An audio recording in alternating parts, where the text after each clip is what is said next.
Hi అండి. దోసకాయ పచ్చడి తయారీ విధానం అండి. పై పొట్టు తీసేసుకొని తురుముకోవాలండి. ఇది పక్కన పెట్టుకొని వేరుశనగ గుళ్ళు ఒక గుప్పుడు వేయించుకోవాలండి.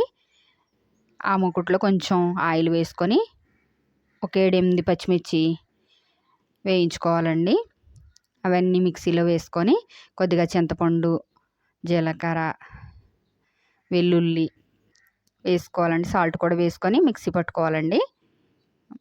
ఇది తురిమింది ఉంది కదండి, అందులో వేసుకొని రెండు మంచిగా కలుపుకోవాలండి. మరలా మిక్సీలో వేస్తే పేస్ట్ అయిపోతుంది కదండి, మంచిగా కలిపితే సరిపోద్దండి.